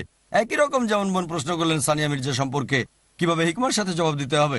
আর দ্বিতীয় অংশ ছিল অতিরিক্ত 0.5 ঘন্টা ছিল যে কিভাবে অমুসলিমদের জন্য ইসলামের দূত হবে। কনভেনশনটা সফল হয়েছিল মাশাআল্লাহ সব মিলিয়ে। পরবর্তীতে আমরা ওল্ডহ্যামে গিয়েছিলাম, সেখানে লেকচার দিয়েছিলাম ইসলাম এবং সন্ত্রাসের উপর। ওল্ডহ্যামের পুলিশ প্রধানও সেখানে ছিলেন এবং তারাও সেখানে আলোচনা করেছিলেন। আমি ছিলাম প্রধান বক্তা, তারা 10 মিনিট কথা বলেছিলেন, আমি আলোচনা করেছি 1 ঘন্টা এবং প্রশ্নোত্তর পর্ব ছিল। ব্রেডফোর্ডে লেকচার দিয়েছি, কনভেনশনে 2000-এরও বেশি দর্শক ছিল সেখানে। একই অবস্থা ব্রেডফোর্ডে, সেখানে 2500-এর বেশি দর্শক। বার্মিংহামে গিয়েছি, তারপর লন্ডনে এলাম, সেখানে টিভিতে সরাসরি 3 ঘন্টারও বেশি প্রশ্নোত্তর পর্ব চলছিল। প্রধানত প্রশ্নগুলো ইউকের ইসলামিক চ্যানেল থেকে, মুসলিম ফেস্টিভ্যাল সম্পর্কে ওই আর্টিকেলটা ছাড়া আর কিছুই জানি না আমি। অল্প কিছু লেখা ইসলামিক ভয়েসে এসেছিল মুসলিম ফেস্টিভ্যাল সম্পর্কে, যে কিছু মুসলিম একত্রিত হয়েছে এবং একটা উৎসব করেছিল। প্রধানত বোমা হামলার ব্যাপারে নিন্দা জানানো হয়েছিল উদ্দেশ্য, যেটা 7 জুলাই হয়েছিল, আর মুসলিমদেরকে দোষ দেওয়া হয়েছিল। ভুল ধারণাটা দূর করতে চেয়েছিলাম, যা আমাদের কনফারেন্সেরও প্রধান একটা উদ্দেশ্য ছিল, যা আমরা করেছিলাম মুসলিম উম্মতে এটা প্রমাণ করতে যে ইসলাম এমন একটা ধর্ম যা সংঘর্ষে উৎসাহিত করে না, এবং বোমা হামলার ব্যাপারে আমাদের অবস্থান এটাই। আশা করি উত্তরটা পেয়েছেন। ওয়াকির দাওয়ান আলহামদুলিল্লাহ রাব্বিল আলামিন। আলহামদুলিল্লাহ ওয়াসসালাতু ওয়াসসালাম আলা রাসূলিল্লাহ ওয়া আলা আলিহি ওয়া সাহবিহি আজমাইন আম্মা বাদ আউযু বিল্লাহি মিনাশ শাইতানির রাজীম বিসমিল্লাহির রহমানির রহিম উদু ইলা সাবিলি রাব্বিকা বিল হিকমা ওয়াল মাউযিজাতিল হাসানা ওয়াজাদিল বিল্লাতি আহসান রাব্বি ইশরাহ লি সাদরি ওয়া ইয়াসসির লি আমরি ওয়াহলুল উকদাতাম মিন লিসানি ইয়াফকাহু কাওলি। আপনাদের স্বাগত জানাই ইসলামিক সম্ভাষণে। আসসালামু আলাইকুম ওয়া রাহমাতুল্লাহি ওয়া বারাকাতুহু। আল্লাহর দয়া, শান্তি ও রহমত আপনাদের সবার উপরে বর্ষিত হোক। ইসলাম ও কম্পারেটিভ রিলিজিয়নের উপর আপনারা যদি কোনো প্রশ্ন করতে চান, তাহলে এখন আপনারা আমাকে প্রশ্ন করতে পারেন। ভাই, আপনি কি আপনার সাম্প্রতিক দাওয়া ট্যুর সম্পর্কে কিছু বলবেন? বোন, আপনি আমার সাম্প্রতিক দাওয়া ট্যুর সম্পর্কে জানতে চাইলেন। গতকাল আমি এসেছি ওমান থেকে। অভিজ্ঞতার কথা যদি বলতে হয়, হ্যাঁ, নতুন অভিজ্ঞতা। কারণ আমি এ পর্যন্ত আলহামদুলিল্লাহ মধ্যপ্রাচ্যের সবগুলো দেশে গেছি, সবগুলো দেশে শুধুমাত্র ওমান বাদে। এমন না যে আমন্ত্রণ পাইনি, এর আগেও আমন্ত্রণ পেয়েছি ওমান থেকে। তবে আমরা যখন এরকম আমন্ত্রণ পাই তখন বিশ্লেষণ করে দেখি যে সেটা ফলপ্রসূ হবে কি না। আর এবারে ওমানে যাওয়ার অন্যতম একটা কারণ ছিল আমাদের একজন প্রাক্তন সহকর্মী স্বেচ্ছাসেবক ভাই সাদিক আমাকে অনেকবার অনুরোধ করেছেন। তারপর আমাকে রয়্যাল কোর্ট থেকে আমন্ত্রণ জানানো হলো। এখন ওমানে এটা একটা প্রচলিত নিয়ম, প্রচলিত রীতি যে তারা ইসলামিক লেকচারকে উৎসাহিত করে না যেখানে অনেক মানুষ থাকে। গালফ দেশগুলোতে এই রীতি মানা হয়। যদি সরকারের পক্ষ থেকে বড় কোনো ইসলামিক সমাবেশের আয়োজন করা হয় সেটা আলাদা কথা, এমনিতে উৎসাহিত করে না। ওমানের নিয়মটা আরেকটু কড়া। সেখানে ইসলামিক লেকচার হলে হয়তো কয়েকশো মানুষ আসে, তারপর তারা কথা শুনে আবার চলে যায়, ব্যাস। তবে এবারে আলহামদুলিল্লাহ আমাকে আমন্ত্রণ জানিয়েছিল রয়্যাল কোর্ট, তাদের ইসলামিক অ্যাফেয়ার্স নয়, সরাসরি রয়্যাল কোর্টের আমন্ত্রণ, তাদের সর্বোচ্চ কর্তৃপক্ষ আলহামদুলিল্লাহ। তারপরে সেখানে গেলাম আলহামদুলিল্লাহ, জীবনের প্রথমবারের মতো। মানে হয়তো সামান্য কিছু মানুষ জানে, তবে আলহামদুলিল্লাহ সুম্মা আলহামদুলিল্লাহ পাবলিসিটিটা বেশ ভালো হয়েছিল মাশাআল্লাহ। খবরের কাগজে এসেছিল। আমার লেকচারের ভেন্যুটা ছিল খুব বড় একটা লেকচার হল, একটা অ্যাম্ফি থিয়েটার, উন্মুক্ত অ্যাম্ফি থিয়েটার। দর্শক ধারণ ক্ষমতা ছিল 5000। আর আলহামদুলিল্লাহ সেই থিয়েটারে সাধারণত নাচ বা গানের বিভিন্ন অনুষ্ঠান হয়ে থাকে। এরকম জায়গায় ইসলামিক লেকচার দিলে হয়তো কয়েকশো মানুষ আসতে পারে, আমাকে এরকম বলা হয়েছিল। তবে আলহামদুলিল্লাহ সুম্মা আলহামদুলিল্লাহ প্রথম দিন থেকে আমি সেখানে গিয়েছিলাম 3 দিনের জন্য। প্রথম দিন থেকে মাশাআল্লাহ লোকজন সাড়া দিয়েছে। থিয়েটার দর্শকে ভর্তি ছিল মাশাআল্লাহ। দর্শক ছিল 5000-এর বেশি, প্রায় 6000-এর মতো লোক এসেছিল আমার লেকচার শুনতে আলহামদুলিল্লাহ। প্রথম আর তৃতীয় দিন যখন লেকচার দিয়েছিলাম সেখানে একটা ব্যাপার বেশ ভালো হয়েছে মাশাআল্লাহ, যে 40%-এরও বেশি দর্শক ছিল মহিলা আলহামদুলিল্লাহ। দর্শকদের মধ্যে প্রায় 45%। আমি যখন সেই থিয়েটারে গেলাম দেখলাম যে 40%-এর বেশি মহিলাদের জন্য সিট রাখা হয়েছে। সাধারণত আমরা 25 থেকে 30% মহিলাদের জন্য সিট রাখি বোম্বেতে, বাইরে গেলে 25%, এরকমই আমার অভিজ্ঞতা। বোম্বে দর্শকদের প্রায় 1/3 মহিলা, বাইরে গেলে মহিলা হতে পারে 25%। আমি বললাম 45% রেখেছেন কেন মহিলাদের জন্য? আর আলহামদুলিল্লাহ অনুষ্ঠানের শুরুর সময় দেখলাম সবগুলো সিটে দর্শক মাশাআল্লাহ। আর আলহামদুলিল্লাহ আমরা যখন এভাবে কোনো অনুষ্ঠানে যাই সেখানে অমুসলিমদের প্রশ্ন করার সুযোগ করে দেই। এখানেও তাই করেছিলাম, যদিও আয়োজকরা বলেছিলেন এখানে অমুসলিমরা খুব একটা প্রশ্ন করবে না, হয়তো কিছু মুসলিম প্রশ্ন করতে পারে, অমুসলিমরা করবে না। তবে আমরা আশা করেছিলাম, আর আলহামদুলিল্লাহ সেখানে ব্যবস্থা করেছিলাম যে একেবারে প্রথম দিনে শুধু অমুসলিমরা প্রশ্ন করবেন, দ্বিতীয় এবং তৃতীয় দিনে মুসলিমদের সুযোগ দিয়েছি যেন তাদের মন খারাপ না হয়। অনেক অমুসলিম প্রশ্ন করেছেন। আর মাশাআল্লাহ আমি জেনে অবাক হয়েছি যে ওমানে অনেক অমুসলিম আমাদের অনুষ্ঠান দেখে আলহামদুলিল্লাহ। আমি এতটা আশা করিনি যে ওমানের অমুসলিমরা আমাদের অনুষ্ঠান দেখবে বিভিন্ন স্যাটেলাইট চ্যানেলে। আমি ভেবেছিলাম পিস টিভির কথা হয়তো এখানে কেউ জানেই না, নতুন একটা চ্যানেল শুরু করেছি। এখানেও অবাক হয়েছি মাশাআল্লাহ, ওমানের প্রায় কয়েকশো মানুষ আমাকে ব্যক্তিগতভাবে বলেছে যে তারা পিস টিভি দেখে আলহামদুলিল্লাহ। আর অমুসলিমরা আগ্রহের সাথে বিভিন্ন প্রশ্ন করেছে, অনেক নতুন প্রশ্ন, কিছু আবার চ্যালেঞ্জিং প্রশ্ন আলহামদুলিল্লাহ। সবাই খুব ভালো সাড়া দিয়েছে। অনুষ্ঠানটি বেশ ভালো প্রচার পেয়েছে। প্রতিদিন 20টা খবরের কাগজে রিপোর্ট করেছে, 10টা আরবি আর 10টা ইংরেজি। তারা এই 3 দিনের রিপোর্ট দিয়েছে। তবে এটা আসলে সম্পূর্ণ রিপোর্ট না, আরও অনেক রিপোর্ট ছিল যেগুলো দেয়নি। তারপরও মাশাআল্লাহ 20টা নিউজ পেপার, 10টা আরবি 10টা ইংরেজি রিপোর্ট করেছে। আর ওমান, এদেশের অধিবাসীরা মাশাআল্লাহ, আরবরা এমনিতে বেশ অতিথিপরায়ণ, ওমান এ ব্যাপারে আরও বেশি মাশাআল্লাহ। আর আমি শুনেছি ওমানের প্রাকৃতিক সৌন্দর্য অসাধারণ। দেশটা দেখার সুযোগ পাইনি কারণ আমি ব্যস্ত ছিলাম লেকচার নিয়ে। প্রতিদিন আমি একটা বড় লেকচার দিয়েছি, মোট 4টা লেকচার। পরে আমি একদিন আরও বাড়িয়েছিলাম। সকালবেলায় ছোটোখাটো কিছু মিটিং, গুরুত্বপূর্ণ কারোর সাথে আলোচনা, দেওয়া প্রতিষ্ঠান, সেজন্য দেশটা ঘুরে দেখা হয়নি। তবে যেটুকু দেখেছি মাশাআল্লাহ সবুজ গাছপালা, আর এটা দাওয়া দেওয়ার একটা দারুণ ক্ষেত্র। আর মাশাআল্লাহ 4র্থ দিনে, তার মানে একেবারে শেষ দিনে, সেখানে আয়োজকরা শুধুমাত্র হিন্দু দর্শকদের জন্য লেকচারের ব্যবস্থা করেছিল। সবকিছু ঠিকমতোই হয়েছিল করা। 100 থেকে 125 জন হিন্দু দর্শক এটা শেষ দিনে। প্রথম দিনের লেকচার অ্যাম্পি থিয়েটারে, তৃতীয় দিনেরটা অ্যাম্পি থিয়েটারে, দ্বিতীয় দিনের লেকচার গ্র্যান্ড মসজিদে, চতুর্থ দিনের লেকচার একটা প্রাইভেট হলে শুধু অমুসলিমদের জন্য। সেখানেও দর্শকরা ভালো সাড়া দিয়েছে। গ্র্যান্ড মসজিদকে আমার নিজের চোখে দেখা সবচেয়ে সুন্দর মসজিদ বলা যেতে পারে। তাদের কথা অনুযায়ী এটা পৃথিবীর সবচেয়ে সুন্দর মসজিদ। আমি অবশ্যই এটাকে হারমাইন শরীফের সাথে তুলনা করছি না, তবে এর স্থাপত্য খুব সুন্দর আর খুব বিখ্যাত মসজিদ, দেখতে খুবই সুন্দর মাশাআল্লাহ। আমি সেই মসজিদের ব্যবস্থাপনা কমিটির উদ্দেশ্যে একটা লেকচার দিতে গিয়েছিলাম। একদিন খুব অবাক হলাম, লেকচার দেওয়ার জন্য সকালে মসজিদে গেছি কমিটির উদ্দেশ্যে। সেখানে দেখলাম কয়েকশো অমুসলিম ইউরোপিয়ান আর আমেরিকান ঘোরার জন্য এসেছে। তারা সবার শরীর পুরো ঢাকা, অন্ততপক্ষে তারা ফুল প্যান্ট পরে আছে আর মাথায় টুপি, সেখানকার নিয়ম, সবার সাথে গাইড।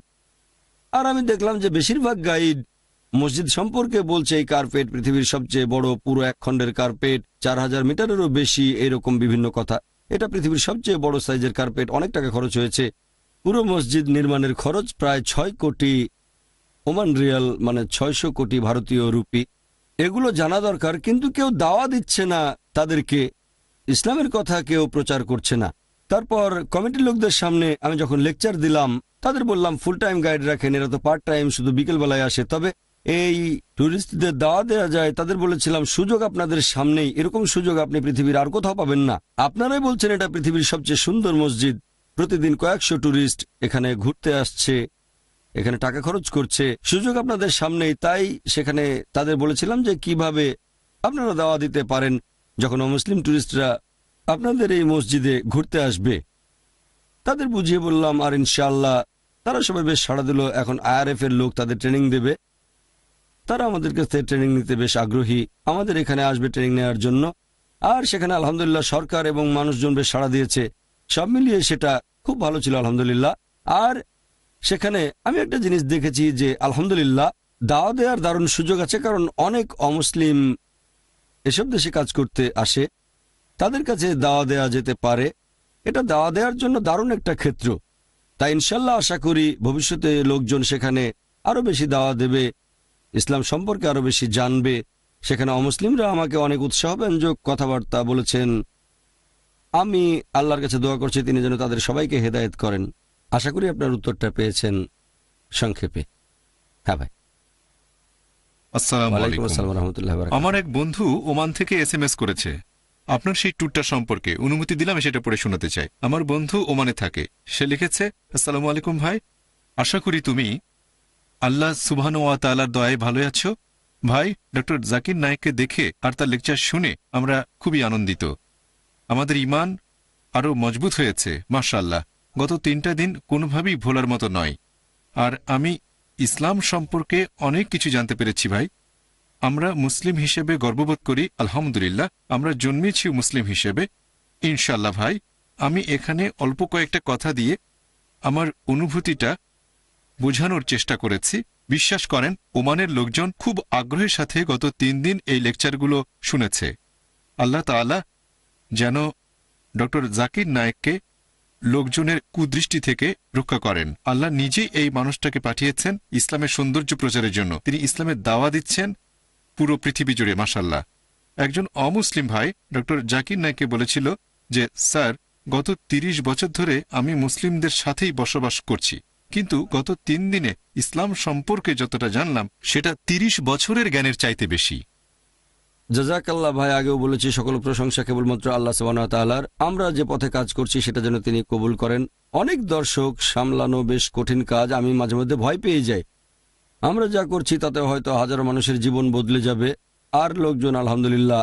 আমরা ভয় পাই কারণ সফল মানুষদের বেশিরভাগের পেছনে শয়তান সবসময় লেগে থাকে।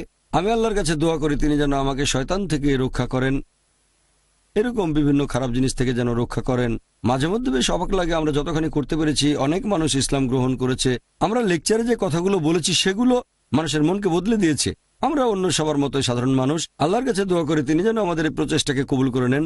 দোয়া করি তিনি যেন আমাদের সরল পথে রাখেন, আর যাদেরকে তিনি হিদায়াত দিচ্ছেন তারা যেন সরল পথে থাকে, আমরা যেন এই প্রচেষ্টা চালিয়ে যেতে পারি। আর কোনো ভাই প্রশ্ন করবেন? হ্যাঁ ভাই। আসসালামু আলাইকুম। ওয়ালাইকুম আসসালাম রাহমাতুল্লাহ। আমার নাম সরফরাজ। আমার এক অমুসলিম বন্ধু, সে ইসলাম গ্রহণ করতে চায়, কিন্তু তার পরিবার এটার বিরোধিতা করছে। সে এখন কি করবে? আমি কি নামাজ পড়ার জন্য তাকে মসজিদে নিয়ে যেতে পারবো? আপনার পরামর্শ চাচ্ছি। ভাই প্রশ্ন করলেন যে আপনার এক অমুসলিম বন্ধু ইসলাম ধর্ম পছন্দ করে, সে ইসলাম গ্রহণ করতে চায় কিন্তু তার পরিবার বাধা দিচ্ছে। আপনার বন্ধুর বয়স কত ভাই? 22 বছর। 22 বছর। আপনার বন্ধুর বয়স 22 বছর। আপনি তাকে জিজ্ঞেস করতে পারেন তার পরিবার তার সাথে কেমন বিরোধিতা করছে, তারা কি হিংসাত্মক নাকি দুঃখ পেয়েছে ইত্যাদি। যেহেতু সে প্রাপ্তবয়স্ক তাই তার আখিরাতের জন্য দায়ী সে নিজেই। তার আখিরাতের দায়ভার বাবা মার উপর পড়বে না। প্রাপ্তবয়স্ক হলে নিজের কাজের দায়িত্ব নিজের উপরই, আর তার উচিত হবে সত্যকে গ্রহণ করা। তবে পরিবারকে জানানো আবশ্যিক না। সে যদি মনে করে তার জীবন হুমকিতে পড়বে বা অন্য সমস্যা এরকম যদি হয়, পরিবারকে না জানালেও তার তখন চলবে। তবে হয়তো এখন মুসলিম হলো না, তবে তার সাধ্যমতো যতখানি সম্ভব মুসলিমের দায়িত্ব পালন করলো। গোপন বা প্রকাশ্যে নির্ভর করবে পরিস্থিতির উপর। আর যখন মনে হবে এটাই সঠিক সময় তখন সে বাবা মাকে জানাবে। খেয়াল রাখবেন সে যেন খুব বেশি দিন গোপন করে না রাখে। যখন মনে হবে এখন বলা যায় তখনই সে পরিবারকে বলবে। এখন আমি জানি না আপনার বন্ধু বিবাহিত কিনা। বিয়ে করে না থাকলে তার বাবা মা হয়তো অমুসলিম কারোর সাথে বিয়ে দেওয়ার চেষ্টা করবে। তার ইসলাম গ্রহণ করা উচিত যখন সে বুঝতে পেরেছে এটাই সঠিক ধর্ম। দেরি করা উচিত হবে না, তবে এটা স্বেচ্ছায় করা যায়। আপনি জোর করবেন না। ইসলাম গ্রহণের পরে খেয়াল রাখবেন সে যেন যতটা সম্ভব ধর্ম পালন করতে পারে, ইসলাম ধর্ম। আর সঠিক সময় আসলে তার বাবা মাকেও সে দাওয়াত দেবে। সে তার বাবা মার কাছে গিয়ে তাদেরকে বোঝানোর চেষ্টা করবে যে এটাই সবচেয়ে সেরা জীবন দর্শন, সেজন্য ইসলাম গ্রহণ করেছে। বাবা মাকেও ইসলাম গ্রহণের অনুরোধ জানাবে। আমি কি তাকে মসজিদে নিয়ে যেতে পারবো? কেন নয়? ইসলাম গ্রহণ করলে তো অবশ্যই পারবেন। অমুসলিম অবস্থা তো মসজিদে নিতে পারবেন। আর যদি ইসলাম গ্রহণ করে, ইসলামের নিয়ম কানুন মেনে চলে, তাহলে তো কোনো সমস্যা নেই। কেন পারবেন না? কোনো সমস্যা নেই। আশা করি উত্তরটা পেয়েছেন। আর কেউ? হ্যাঁ ভাই। ভাই জাকির নায়েক, আপনি কি এই ব্যাপারে কিছু মন্তব্য করবেন? কোরআনে যীশু খ্রিস্টের কথা বলা হয়েছে, তার কথা পবিত্র কোরআনে নবী মুহাম্মদের চাইতে বেশিবার বলা হচ্ছে। অনেক খ্রিস্টান এটাকে যুক্তি হিসেবে দেখায়। আমার আরেকটা প্রশ্ন যে আল্লাহ কি পুরুষ লিঙ্গ না স্ত্রীলিঙ্গ, এই ব্যাপারেও কিছু বলবেন? ভাই আপনি দুটো প্রশ্ন করলেন। আপনার প্রথম প্রশ্ন হচ্ছে পবিত্র কোরআনে যীশু খ্রিস্টের নাম নবী মোহাম্মদ সাল্লাল্লাহু সাল্লামের নামের চেয়ে বেশিবার বলা হয়েছে কেন? আর খ্রিস্টান মিশনারিরাও এরকম বিভিন্ন কথা বলে যুক্তি দেখায়। পবিত্র কোরআনে দেখবেন নবী মোহাম্মদ সাল্লাল্লাহু আলাইহি ওয়াসাল্লামের নাম উল্লেখ করা হয়েছে মাত্র 5 বার, ঈসা আলাইহিস সালামের নাম বলা হয়েছে 25 বার। তার মানে যীশু খ্রিস্ট নাকি মোহাম্মদ সাল্লাল্লাহু আলাইহি ওয়াসাল্লামের চেয়ে বড়। এভাবেই খ্রিস্টানরা যুক্তি দেখায়। এখন পবিত্র কোরআনে হয়তো একজনের নাম বেশিবার বলা হয়েছে, তার মানে এই না যে তিনি সবচেয়ে বড়। যীশু খ্রিস্টের নাম পবিত্র কোরআনে বেশিবার উল্লেখ করা হয়েছে। তার কারণ আপনারাও জানেন যে কোরআন যখন নাজিল হয় মুহাম্মদ সাল্লাল্লাহু আলাইহি ওয়াসাল্লাম সেখানে উপস্থিত ছিলেন। আর যে কথাগুলো সরাসরি বলা হচ্ছে মুহাম্মদ সাল্লাল্লাহু আলাইহি ওয়াসাল্লামকে, সেখানে কখনো তাকে বলা হয়েছে তুমি অথবা তিনি, সেখানে তার নাম উল্লেখ করা হয়নি। যেমন ধরেন এখানে আমি বললাম হ্যাঁ ভাই আপনি প্রশ্ন করেন, আমি হয়তো নামটা বললাম না, কিন্তু যদি এমন কারো কথা বলি যে এখানে উপস্থিত নেই, ধরেন শেখ আহমেদ দিদাতের কথা, সেখানে শুরু করতে গেলে আমাকে বলতে হবে শেখ আহমেদ দিদাত এই কাজগুলো করেছেন, নাহলে বুঝতে পারবেন না কার কথা বলছি। তবে এখানে উপস্থিত দর্শক হলে হয়তো আমি বলতে পারি হ্যাঁ ভাই আপনি এবারে প্রশ্নটা করেন, এটা সম্ভব। আর কোরআন যখন নাজিল হয়েছে সে সময় মুহাম্মদ সাল্লাল্লাহু আলাইহি ওয়াসাল্লামকে সম্বোধন করা হয়েছে, কখনো নবী কখনো তুমি, তিনি, এরকম কয়েকশো বার। এখানে নাম উল্লেখের প্রয়োজন নেই। তবে যখন ঈসা আলাইহিস সালামের কোনো ঘটনা বর্ণনা করা হয়েছে, তার নাম উল্লেখ করা হয়েছে, এর কারণে ঈসা আলাইহিস সালামের নাম পবিত্র কোরআনে 25 বার উল্লেখ করা হয়েছে। তার মানে এই না যে তিনি বড়। যদি বলেন কোরআনে যার নাম বেশি বার আছে তিনি সবচেয়ে বড়, তাহলে কোরআন পড়লে দেখবেন নবী মুসা আলাইহিস সালামের নাম উল্লেখ করা হয়েছে 136 বার। এখন মুসা আলাইহিস সালাম কি ঈসা আলাইহিস সালামের চেয়ে বড়? খ্রিস্টানরা বলবে না। আপনার দ্বিতীয় প্রশ্নে আসি, আল্লাহকে পুরুষবাচক নামে ডাকা হয়েছে, স্ত্রীবাচক না কেন? স্ত্রীবাচক থাকলে বলতেন পুরুষবাচক না কেন? কি বলেন?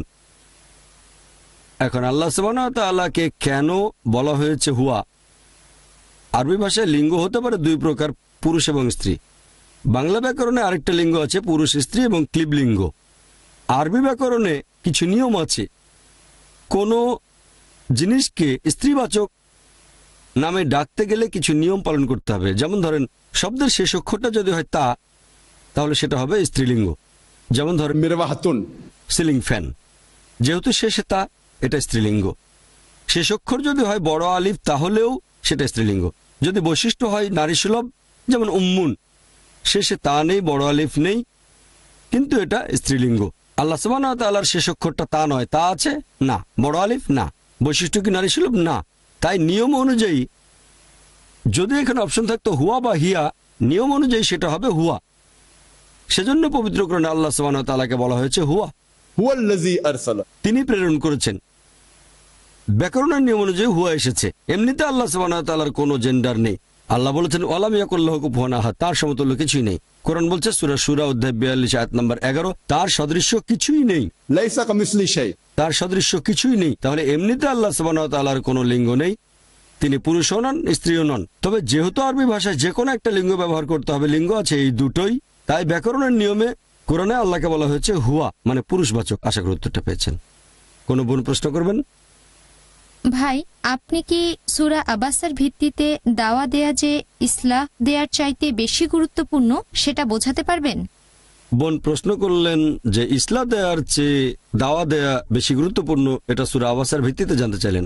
সূরা আবাসের পটভূমিকা যদি জানেন, অধ্যায় 80, মুহাম্মদ সাল্লাল্লাহু আলাইহি সাল্লাম কথা বলছিলেন মক্কার গোত্রপ্রধানের সাথে, যারা ছিল মুশরিক। যখন নবী গোত্রপ্রধানদের সাথে কথা বলছিলেন, তখন একজন মুসলিম যিনি ছিলেন অন্ধ, তিনি নবীর কথায় বাধা দিলেন। নবী তখন ভুরু কোঁচকালে এই আয়াতগুলো আল্লাহ তাআলা নাজিল করেন, তুমি ভুরু কোঁচকালে কেন? আপনারা খেয়াল করলে দেখবেন যে ধরেন একজন মানুষ যখন কথা বলছে কোনো গুরুত্বপূর্ণ লোকের সাথে, হয়তো মন্ত্রী বা প্রধানমন্ত্রী, এরকম গুরুত্বপূর্ণ, তখন একজন সাধারণ লোক যদি গিয়ে সেখানে বাধা দেয়, তাহলে খুব স্বাভাবিকভাবেই সে লোকটার প্রতিক্রিয়াটা হবে ভুরু কোঁচকানো।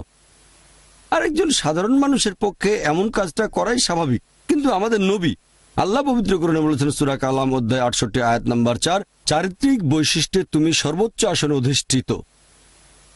আল্লাহ বলেছেন সূরা আহজাব অধ্যায় নম্বর 33 আয়াত নম্বর 21 যে নিশ্চয়ই নবীর চারিত্রিক বৈশিষ্ট্যে তোমরা পাবে সবচেয়ে উত্তম আদর্শ। যেহেতু তার লেভেলটা আলাদা, তাই তার ভ্রুকুটি নিয়ে কিছু আয়াত নাজিল হলো। তুমি ভ্রুকুটি করলে কেন? এমন না যে তিনি পাপ করেছেন, এমন না যে সাধারণ মানুষের ক্ষেত্রে এটা ভুল, কিন্তু যেহেতু নবীর অবস্থান অনেক উপরে, তার মতো অবস্থানের একজন মানুষের পক্ষে ভ্রুকুটি করা মানায় না।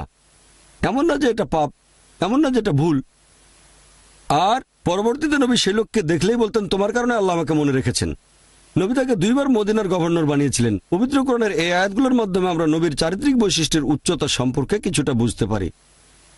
তাছাড়া এখানে আরো একটা জিনিস বোঝানো হচ্ছে, এখানে এটাও বলা হচ্ছে যে মুহাম্মদ সাল্লাল্লাহু আলাইহি ওয়াসাল্লাম এই পবিত্র কোরআন লেখেননি। যদি তিনি লিখতেন তাহলে এই আয়াতগুলো কোরআনে রাখতেন না। কেন এই আয়াতগুলো তিনি রাখবেন, যেগুলো সবাইকে বলছে তিনি যে কাজটা করেছিলেন সেটা ভুল ছিল? এটা কোনো ভুল না, আবার পাপও না। এখানে নবীকে মনে করিয়ে দেওয়া হয়েছে। এখন এই সূরার ভিত্তিতে কেউ যদি আমাকে এসে বলে তাহলে তো ইসলাম দেওয়ার চেয়ে বেশি গুরুত্বপূর্ণ, না, এই আয়াতগুলোতে বোঝানো হচ্ছে আমাদের নবীর চারিত্রিক বৈশিষ্ট্যের উচ্চতা। আপনি যেটাই করেন দাওয়া বা ইসলাম, যদি তাকে ভদ্রভাবে বলেন কিছু মনে করবেন না। কোরআনের এই আয়াতগুলোতে বোঝানো হয়েছে আমাদের নবীর অবস্থানের কথা। ধরুন আমি কোনো অমুসলিমের সাথে কথা বলছি, তখন একজন মুসলিম এসে বাধা দিল, যদি তার অ্যাপয়েন্টমেন্ট না থাকে তাহলে হয়তো আমিও পছন্দ করব না। তার মানে এই না যে যেহেতু আমাদের নবীর কাহিনীটা আছে আপনি দাওয়া বন্ধ করে ইসলাম দেওয়া শুরু করবেন। আয়াতটাতে আরো আছে, তুমি হয়তো জানো না কে হেদায়েত পাবে। হেদায়েত করাটা আল্লাহর হাতে, তবে আমরা দায়িত্ব পালন করে যাব। এখন আমাদের নবী মুহাম্মদ সাল্লাল্লাহু আলাইহি ওয়াসাল্লামের অবস্থান সবার উপরে, তবে ব্যাপারটা এমন না যে কোনো মুসলিমকে আপনি বকাঝকা করবেন। ধরুন আমি অ্যাপয়েন্টমেন্ট নিয়ে একজন অমুসলিমের সাথে কথা বলছি, আর ওমানে এরকম একটা ঘটনা ঘটেছিল।